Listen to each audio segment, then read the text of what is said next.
पहले है पागल कहीं का। आगे सुनो। तो हम लोग आगे बढ़ते हैं इस चैप्टर में। तो कल हमने पढ़ा था कि घर पे कैसे सेफ रहें और उसमें बताया था कि फ्लोर गीला हो, है ना, और फ्लोर गीला नहीं रहना चाहिए। और किचन में हम लोग जो काम कर रहे होते हैं, मान लो कि हम पोटैटो चिली बना रहे हैं, है ना, तो पता चलेगा पोटैटो चिली बनाते बनाते मेरा ही पोटैटो चिली बन गया है कि नहीं। अगर मान लो कि हम सिंथेटिक कपड़ा पहने हुए हैं, सिंथेटिक कपड़ा मतलब होता है प्लास्टिक वाला कपड़ा, जैसे पॉलिस्टर हो गया, नायलॉन हो गया, तो ये सब जो प्लास्टिक वाला कपड़ा होता है ये सस्ता मिलता है 150 रुपये में, 200 रुपये में, समझ रही है। तो वो सब कपड़ा हम लोगों को नहीं पहनना चाहिए, दिक्कत है। चलो आगे पढ़ते हैं इलेक्ट्रिक शॉक्स के बारे में, फिर पढ़ेंगे पॉइजनिंग के बारे में।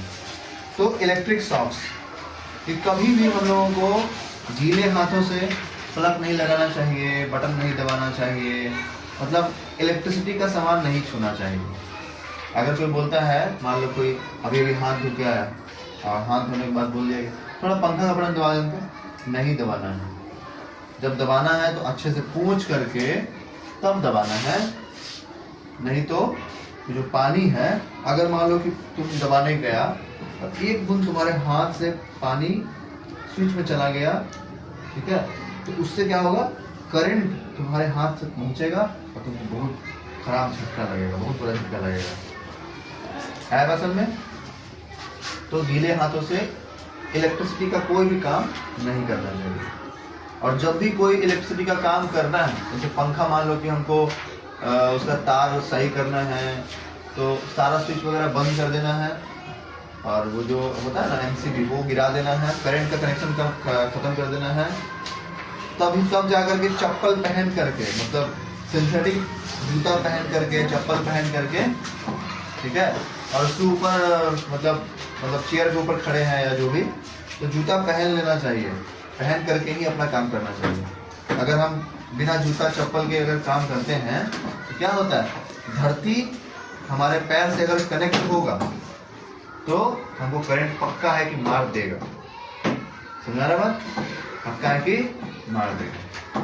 कोई मान लो बटन ऑफ कर दिया और बोल दिया कि पंखा तो बंद है, पंखा का स्विच तो बंद है, और कहीं तार जो है ज्वाइन कर दो, तो तार ज्वाइन करते रहेंगे और गलती से मेरा पैर अगर जमीन से जुड़ गया, मान लो बेंच है तो बेंच में पैर रख दिए और गलती से लोहा में टच हो गया, इतना खराब झटका मारेगा तो वहां से फेंकाया जाएगा नीचे, बहुत खराब करंट लग जाएगा, ठीक है। एक हमारे मामा है, मामा या किसी को करंट लग गया था, पूरा हाथ जल गया था, है ना, पूरा हाथ ब्लू कलर का हो गया था।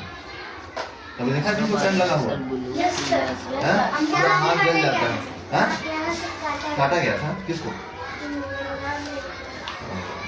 तो ज्यादा बुरा लग गया होगा, तो जल जाता है।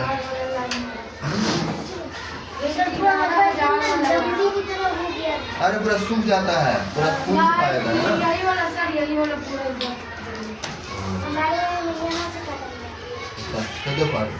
तो ये बात समझ आ गया। दूसरा चीज बताते हैं कि हमारे घर पे जब हमारा घर बन रहा होता है हम लोग क्या करते हैं, दीवार को फोड़वा करके उसमें तार मोटा मोटा लगवाते हैं, है ना, और पूरा घर में कनेक्शन करवाते हैं ना। तो वो तार हर 10 से 15 साल में, लास्ट 15 साल तक वो तार चलेगा, उसके बाद में क्या होगा, तो प्लास्टिक सड़ जाएगा, ठीक है। जो प्लास्टिक सड़ जाएगा ना तो घर में आग लगने का खतरा हो सकता है, घर में बिजली फैलने का खतरा हो सकता है, इलेक्ट्रिक शॉक का खतरा हो सकता है, और हो सकता है कि होगा ही होगा। और एक और बात हम बताते हैं कि हम जहाँ पे रहते हैं, जिस घर में, जिस फ्लैट पे हम रहते हैं, वहाँ पे 15 साल नहीं, 15 साल 10-12 साल हो गया, ठीक है, 10 साल से ऊपर में जो तार का कनेक्शन किया हुआ है वो अभी तक चेंज नहीं हुआ है। मतलब हम वहाँ पर 5-7 साल और रह सकते हैं, उसके बाद अगर कोई रहा, ठीक है, तो सिंपल सा बात है कि वहाँ पे इलेक्ट्रिक शॉक का खतरा होगा ही होगा, क्योंकि तार वो सड़ गया होगा, 15 साल में तार सड़ेगा नहीं? हाँ? सड़ेगा। 15 साल में जो कोई भी तार का प्लास्टिक होता है वो एकदम सड़ जाता है, टूटने लगता है, एकदम पूरा एकदम पिघल जाता है। तो हर 15 साल में हम लोगों को वो सब वायर चेंज कर देना चाहिए। अगर अपना जान बचाना है तो चेंज कर लो, और नहीं जान बचाना है तो चलाओ। कोई कोई होता है कंजूस आदमी, होता है ना, तो कंजूस आदमी जो होता है 15 साल का, 20 साल का, 25 साल तक चेंज नहीं करता है, और एक दिन घर में आग लग जाता है, तो फिर कहेगा कि मेरे घर में कोई आग लगा दिया। आग लगाया नहीं है, तुम्हारा लापरवाही के चलते आग लगा है। आगे मान के चलो कि कहीं पर स्पार्किंग हो गया, मतलब तितकी भीगा, तितकी फीका, जैसे बोर्ड है ना।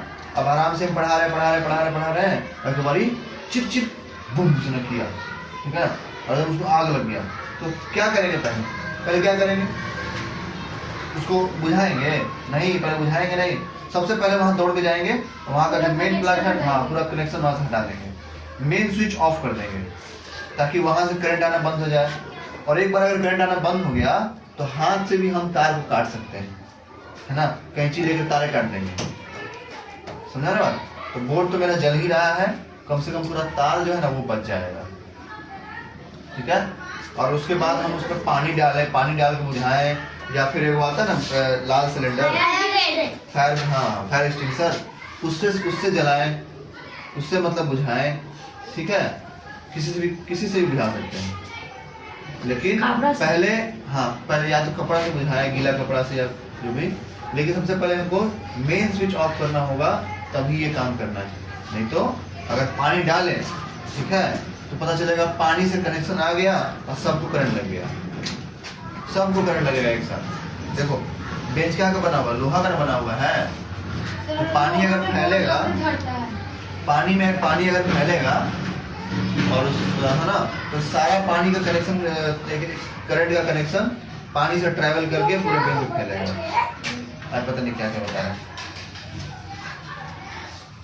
दूसरा चीज है कि अगर इलेक्ट्रिक शॉक लग जाए, मान लो कि तितकी हो जाए या ऐसा कुछ हो जाए, तो हमको उस आग को पानी से नहीं बुझाना चाहिए, उसके लिए फायर एक्सटिंग्विशर आता है, उसी का यूज करना चाहिए, बात समझ रहा है। और पानी वानी का इस्तेमाल नहीं करना चाहिए, नहीं तो पानी से और करंट लगेगा। तो बात सुन, ये वीडियो को डिलीट कर देना। अब इस वीडियो में से अब हम जो पढ़ाएंगे स्टार्टिंग से, उसको ध्यान से सुनना है, इसको फटाक से हम खत्म करते हैं, उसके बाद नेक्स्ट टॉपिक पे जाते हैं। तो अब वीडियो शुरू होगा। तो आज हम लोग पढ़ते हैं इलेक्ट्रिक शॉक्स के बारे में,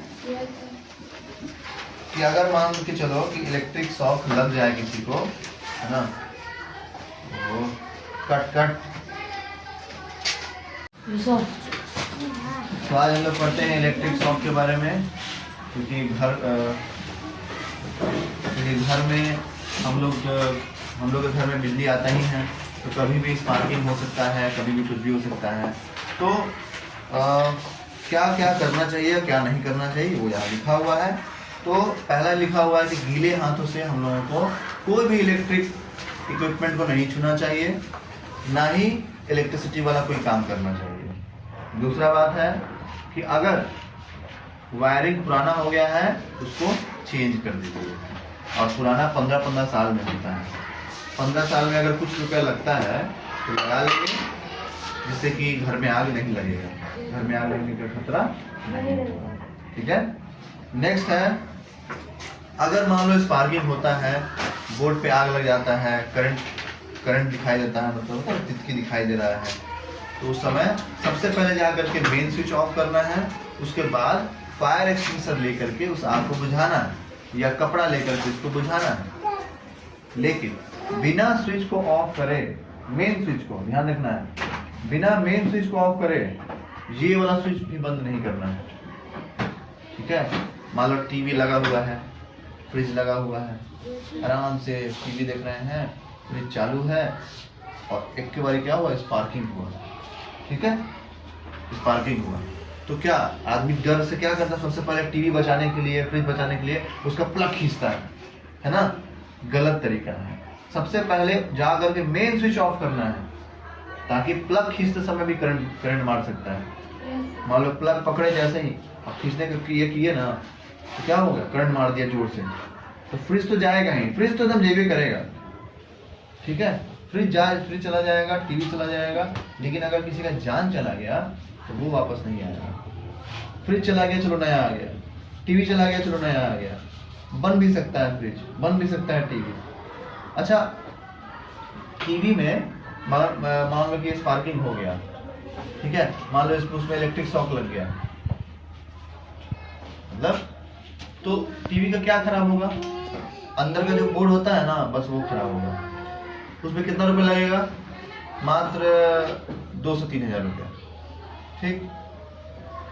आखिर टीवी का जो डिस्प्ले रहता है, इसमें हम लोग पिक्चर देखते हैं, वो ना खराब हुआ है, वो नहीं खराब हुआ है, तो उसमें फ्यूज लगा होता है, उसमें फ्रिज में, ठीक है, फ्यूज लगा के रखना चाहिए ताकि हमारा टीवी और फ्रिज बच पाए। नेक्स्ट है कि बिजली को पानी से नहीं बुझाना चाहिए, फायर एक्सटिंग्विशर से ही बुझाना चाहिए। यह वो पाउडर वाला एक आता है कि अगर बटन दबाएंगे ना तो ढेर सारा पाउडर निकलेगा, और पाउडर क्या करेगा, पूरा एकदम उसको ढक लेगा, और ढकने के बाद पूरा बंद हो जाएगा, उसमें जो आग लगा हुआ सब बंद हो जाएगा, ठीक है। तो ये है इलेक्ट्रिक शॉक के बारे में। और अब हम लोग पढ़ेंगे पॉइजनिंग के बारे में, जहर के बारे में। अच्छा, कोई बता सकता है जहर क्या होता है? yes. बताओ। नहीं। वीडियो को कट करने के बाद इसको पीटेंगे, क्या कट कर दो, कट कर दिया, बंद कर दें। बंद करने का मतलब कट करने का मतलब वही ना हुआ। चलो गीता कुमारी खड़ी हो जाए, खड़ा हो। चलो बताओ पॉइजन क्या होता है, जहर क्या होता है, बताओ। अच्छा, ठीक।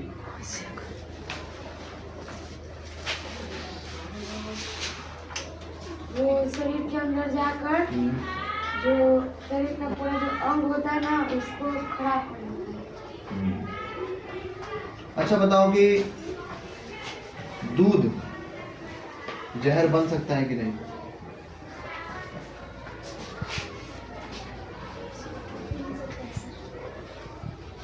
बताओ कैसे कैसे बन सकता है जहर?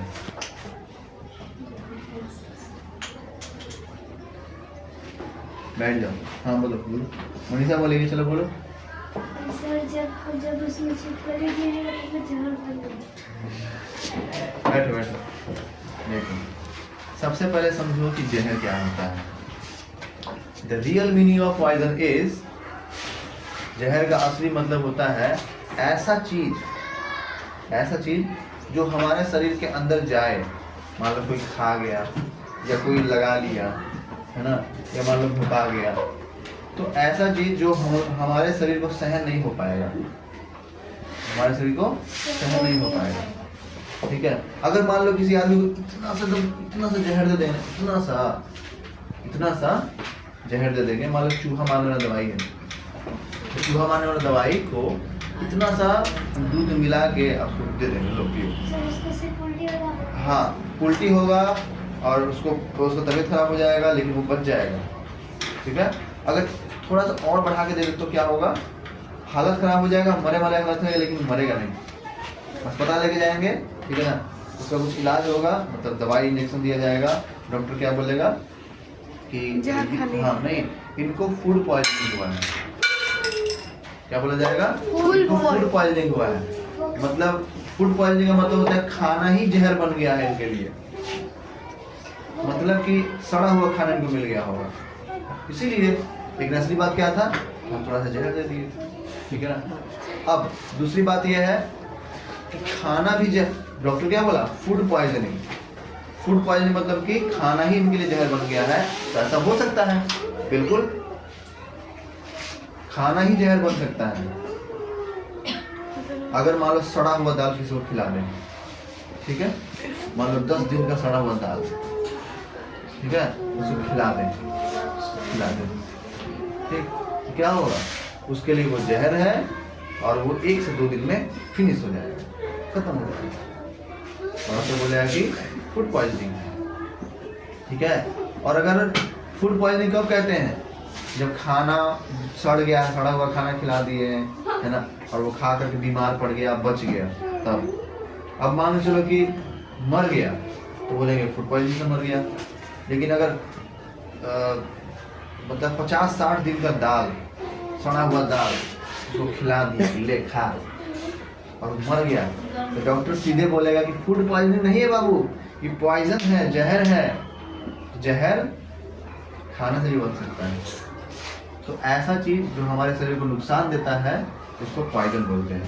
तो दिक्कत सर जो खाना सब्जी 10 दिन का 20 दिन का सब आएगा तो वो खा जाएगा। सर अब हम बता सकते हैं कि दूध कैसे पॉइजनिंग हो सकता है, जिसको 1-2 महीना छोड़ दिए तो वो पॉइजन ही ना हो गया। हाँ, इसका मतलब यही है कि देखो, पॉइजन का मतलब यही होता है जो हमारे शरीर को नुकसान पहुंचाता है।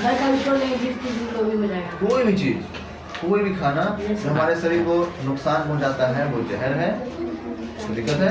और ये हो सकता है कि कोई दवाई या कोई मान लो माजा है ना, माजा हम लाए, ला के रख दिए और बहुत दिन तक रखा हुआ क्या हुआ कि 2-3 साल हो गया।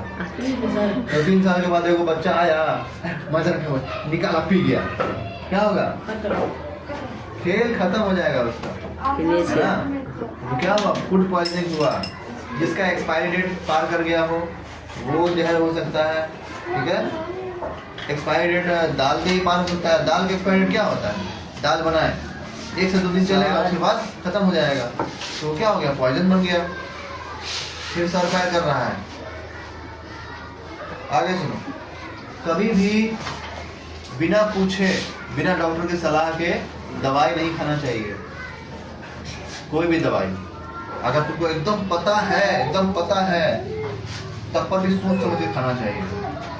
और एकदम पता है, इमरजेंसी है, तुमको लग रहा है कि हमको बहुत दर्द हो रहा है हाथ पैर में, तो हम दवाई खा लेंगे दर्द का। लेकिन अभी देखिए, दर्द के बदले कोई और दवाई खा लिए तो रिएक्शन कर गया, रिएक्शन करके फिर खत्म हो गया। तो बिना मुझे दवाई नहीं खाना चाहिए।